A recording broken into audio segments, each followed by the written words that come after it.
Welcome everybody to another video in the NCARB answering questions from the latest NCARB Live. So this video is going to address a lot of questions around the new exam navigation and what it means to take a break. So I'll kick it off by saying, first question is the new break policy just for online exams, or does it apply to in-person tests too? So the new break policy does apply to both online and on-site exams. It's, as we have said in some of our other videos, it's going to be the same test with the same tools, regardless of where a candidate takes it. And so if the policy applies to one, the policy applies to the other. Okay, our next question. Can you confirm that viewing any question, even case studies, will mean that question is locked after a break? And yes, I can confirm that if you view a question, you will not be able to view it again after you've taken a break. Now for case studies, what this means is that if you have seen all of the questions in a case study, then all of those questions will be locked when you come back from the break. However, if you answer just a few of your case study questions, say for case study 1, you get through the first few questions, you take a break, you come back, those first few questions that you saw will be locked, but the other questions in that same case study would not be locked because you hadn't viewed them yet. So that means you would still be able to access the resources for that case study because they are attached to those specific questions. So you would still be able to complete the rest of the questions in that case study for any questions that you had not seen prior to taking your break. So the next question is, if I experience a technical problem and my exam is paused, will that lock my previously viewed items? And the answer is no. So if a candidate's exam is paused due to a technical issue, it stops the exam timer. That does not put the candidate into break. That just simply pauses the exam sitting on whatever question the candidate is on. When the exam is restarted, it will be on that question and the candidate can continue testing and go back and view previously viewed items, just like if the technical issue had never happened. The items are only locked if the candidate goes on break. All right, our next question. Why are you extending the break so much if taking a break locks the previous questions on the exam? Well, again, the break policy there is really designed for maximum flexibility for the candidate. If you don't want to take a break, you by no means have to. You could do the entire exam in one sitting, just get it done, and then you get back that extra time that's built into your testing time. If you do want to take a break, remember, you don't have to take all of that break time at once. So I know it seems like in PPD and PDD, a 45-minute break, maybe as a candidate, you're thinking, that's crazy. Why is that break time so long? Remember, it's there if you need it. If you don't need the 45 minutes, take as short a break as you want. Maybe you just need 5 minutes to just stretch a little bit, take a drink of water and sit back down again. That's fine too. Know that the questions that you saw before your break will be locked, whether you take a 5-minute break or a 45-minute break. But the break time itself, it's really up to you how much of that time you want to use. So our next question is, will candidates be able to view the references in a case study after the break, even if they saw all the questions in that case study? So in that situation, the answer would be no. The candidate would not be able to go back and view the references available in a case study when they come back from break, because once you viewed all the items in a case study, you go on break. When you come back, those items are going to be locked, which means there's really no way to get back in and look at those references. Next question, why can't candidates add unused break time to their available testing time? Well, so the answer here is it's about maintaining fairness across all candidates taking those same tests. So the testing time, which you can see in the guidelines is laid out there. You can see the amount of time that you're given within the test to answer the questions. And then there's an additional amount of time for the break. And that adds up to the total amount of time that you're given for that particular testing appointment. So if that unused break time was added back into the testing time, then it might mean that some candidates would actually have more time to answer questions than other candidates, which would not be fair. So really it's about maintaining a consistent amount of testing time for all candidates.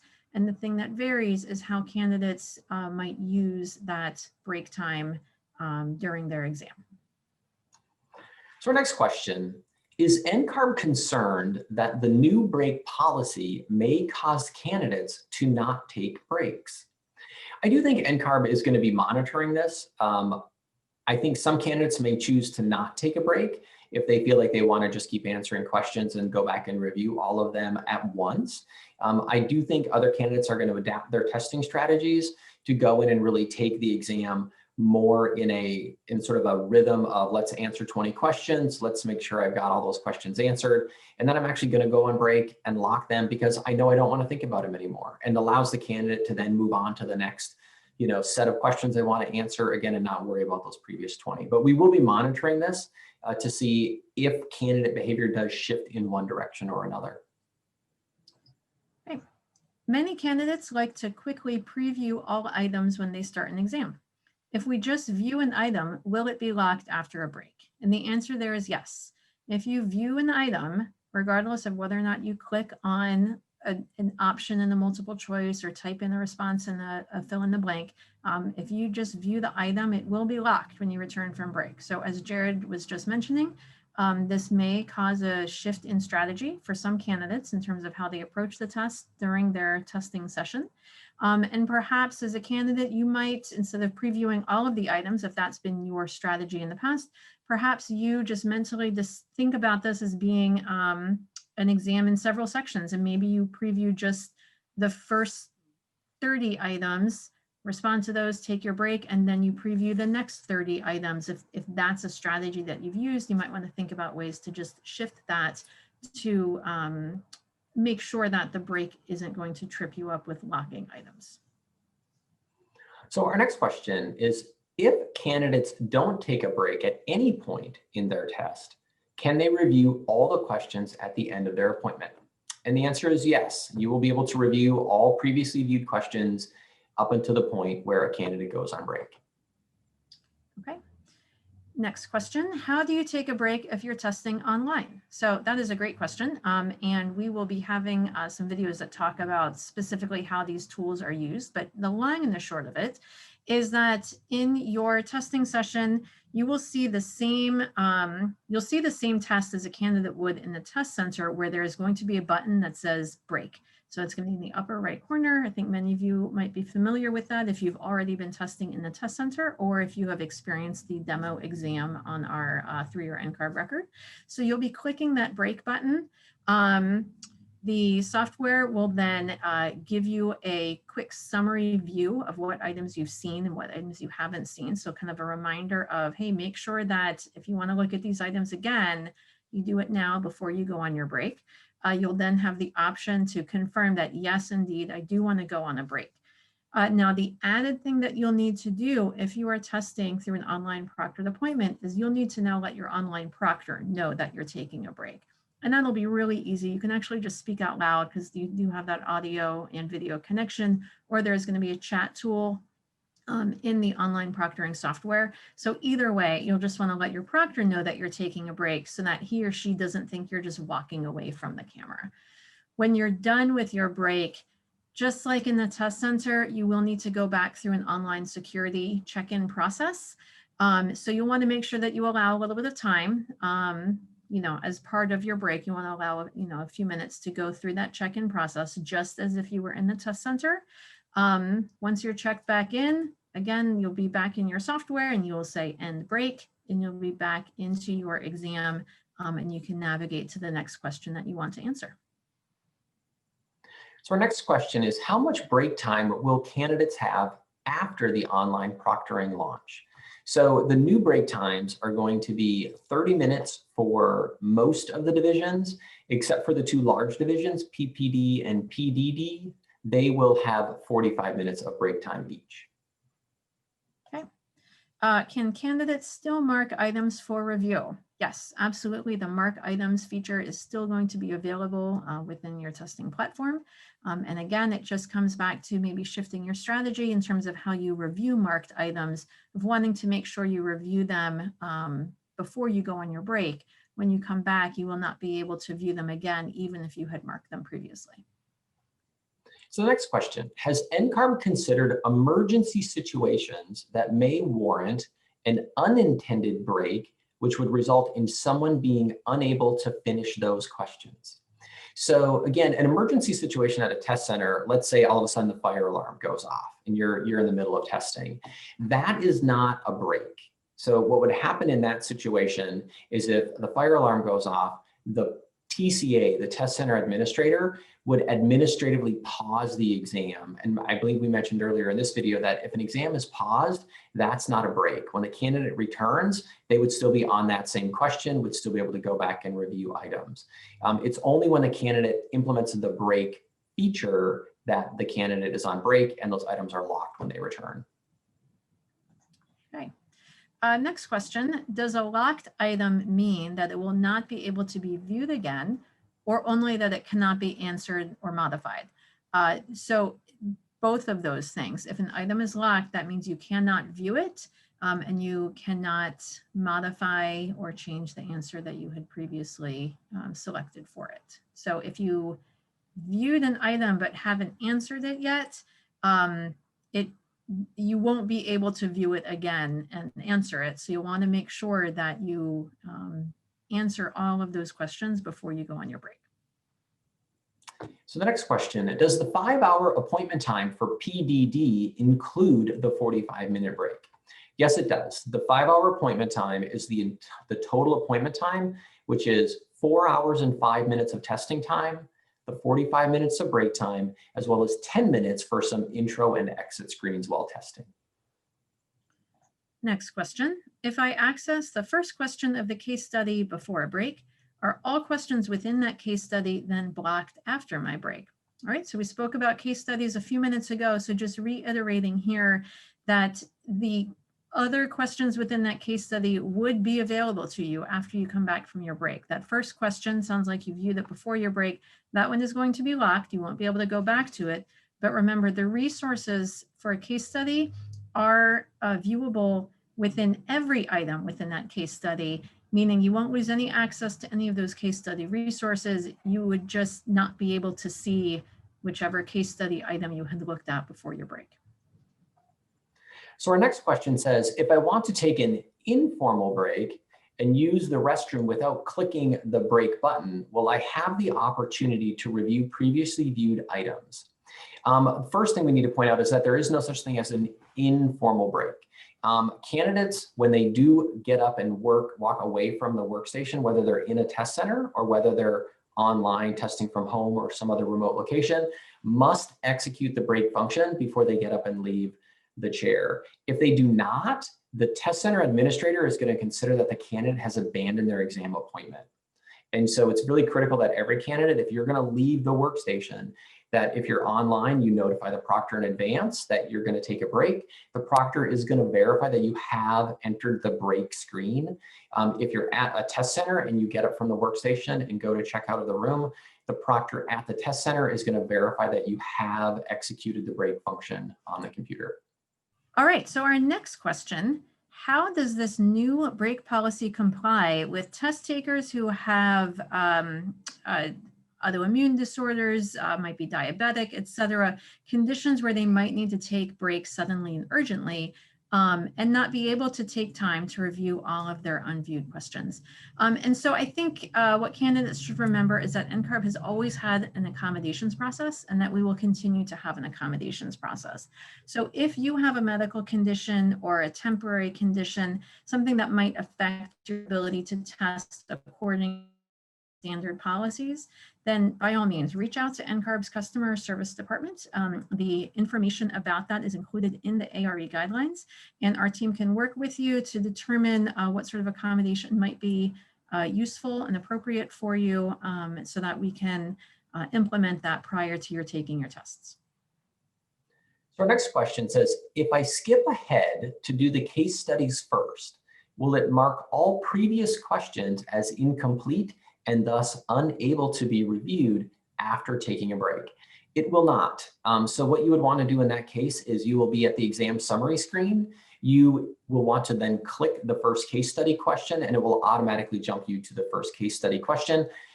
All of the previous items are still going to remain in the unviewed state. So the key is use the exam summary screen to do that navigation. Do not click the next button rapidly, because if you do that, you are actually then loading each question and they would be considered viewed. All right, related to that, our next question is, taking the exam now, I am able to look at the exam summary and select questions to answer out of order. With the new break system in place, will we not be able to do this? Do we have to answer all the questions in order? So echoing some of what Jared said, from that exam summary screen, you can absolutely just jump to whatever questions you want to answer. I'm not sure if the person who submitted this question was literally saying, I just like to kind of jump to different questions, not necessarily to the case studies. But in either case, you will be able to see that exam summary screen before you even see question 1. So you'll be able to select which questions you want to answer first. And the other thing that'll be really critical then is that when you go back to your exam summary screen, you'll see pretty clearly there which questions you have answered, which questions you've looked at but not answered, and which questions you haven't even looked at yet. And so that'll give you that guide to know of which questions are going to be locked when you come back from break. So if you need to review any, you can be sure to go back to those questions before you take your break. So the next question says, it's a for instance. If I finish answering all of my questions and then take a break, when I come back from break, will I be able to review my questions again and edit answers?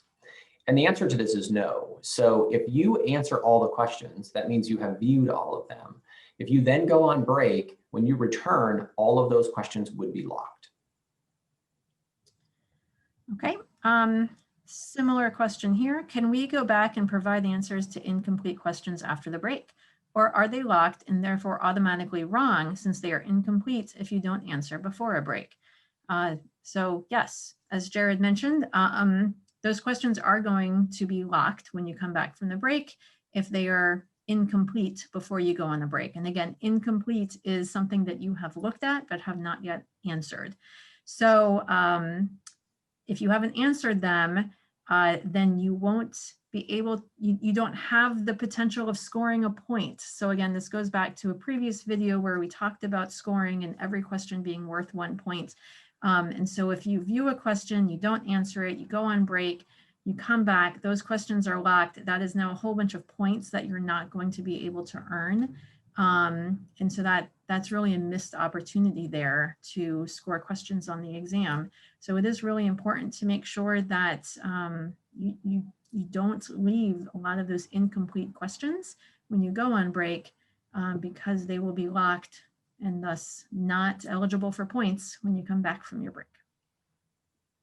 So our next question says, since we aren't allowed to change previously viewed questions after break, are we allowed to access study materials during the break? And the answer is yes. And you're going to be allowed to access your cell phone and things like that. It's actually one of the benefits of this new policy is that today candidates basically have to go into the test center, kind of fall into a black box. They're not able to reach out and check with their childcare providers or their office, even in the middle of a long exam. With the new policy in place, candidates are going to have full access to their locker. You'd be able to, like I said, check your cell phone. If you want to look at a study guide, you could. I don't, if that's how you want to approach taking the test, that would be an option. All right, next question. Will the case study references be available and unlocked after a break? In the current version of the exam, you can only look at those case study references while you have a case study question open, and that question would now be locked after a break. So going back to some of our previous questions about case studies earlier in this video, it is correct that if you look at a case study question before a break, when you come back from the break, that question is going to be locked. So if you have, and I think what this person was mentioning here, if you've looked at all of the case study questions before a break, when you come back from the break, those questions are locked. And so all of the references that are part of that case study, therefore, will not be viewable or accessible when you come back from the break. Remember that all of the case study resources are really part of each of the questions within the case study. So once those questions are locked, then those resources cannot be accessed either. And again, I think we have another clarifying question on the same locking of items. It says, can I view questions seen before a break, even if I can't change the answer? And the answer is no, you will not be able to even go see the question. So let's say you have viewed question number 1 and you answered it. And let's say you did that for questions 1 through 20. You answered all those questions. When you go on break, when you come back, questions 1 through 20 will be locked. And what locked means is that you literally have no way of accessing those questions anymore. You can't click on them to jump to them directly. You can't use the next or the previous button to get to them. Those items are truly locked and will be no longer visible during that testing appointment. Okay, next question, moving off of our locked and unlocked questions here. Can candidates exit the room they are testing in during the online proctor delivery to take a bathroom or a snack or water break? And the answer is yes, for sure. That is what the break is for. So we talked earlier in this video about the process for taking a break. So once you have selected the break button within your testing platform, you've notified the proctor that you're going on a break, by all means, you can leave your secure testing area, do what you need to do within your allotted break time. Remember that when you come back into your secure testing area, you notify the proctor that you're ready to access your test again. You will go back through that secure check-in process, and then you will be able to access your exam. So the next question says, will we have a warning of what questions have not been answered or be locked prior to logging off for the break? And the answer is absolutely. The way the function of the software is going to work is that when you click on that break button, it's actually going to bring you to the exam summary screen and you have not started your break. The exam summary screen is what shows you which questions have been completed. It shows you which answers you may have left incomplete. And it also shows you any items you marked for later review. So the expectation would be that you would go back and any item that was incomplete, you would go and complete it. Or any item that you had marked for review, you would go and maybe check that if you wanted to. And then from the exam summary screen, there's the button, the break button changes to take my break. When you click that, then you officially are on break and all of those previously viewed items would be locked. So you're going to definitely get a warning. You're going to have the opportunity to navigate back and make any changes that you would want to before taking a break. Our next question, does the new break rule mean we will be able to leave the testing center? So again, the answer here is yes. So this goes back to Jared's point just a few minutes ago about being able to access cell phones, access study materials if you need to. Again, the items are going to be locked when you come back from break. So from a security concern, we're okay if you need to leave the testing center. Maybe you need to check something in your car. Maybe you just need to get some fresh air. So if you do need to leave the testing center, just keep track of your break time. Make sure you come back, and then you'll be able to get back into the testing center. So the next question, say we are taking one of the exams with a 45-minute break. Can we separate the breaks up to smaller chunks? For example, 3 15-minute breaks. Absolutely. You're given a total amount of break time. So in this example, 45 minutes. You can actually take as many breaks as you want. You could take 3 15-minute breaks if you wanted to, at which point you will run out of break time. You could still take a 4th break if you need it. The difference there is that when you take that 4th break, it is going to count against your overall testing clock. All right, so our next question here, can you stand up and stretch without taking an official break? So the answer here is yes, but. And I can certainly relate to that. Sometimes you're sitting at your computer for a while. You just need to roll away, just kind of wiggle a little bit, stretch your arms, totally understand that. Candidates should just know that that might cause the proctor to suddenly ask, hey, what's going on while you're doing that? So if you are in a test center and you suddenly stand up from your chair and just stretch a little bit, that test center administrator on the other side of the window is probably going to pop into the room, want to talk to you, see what's going on. So you can sit back down and start testing again. Just know you're probably going to have that conversation.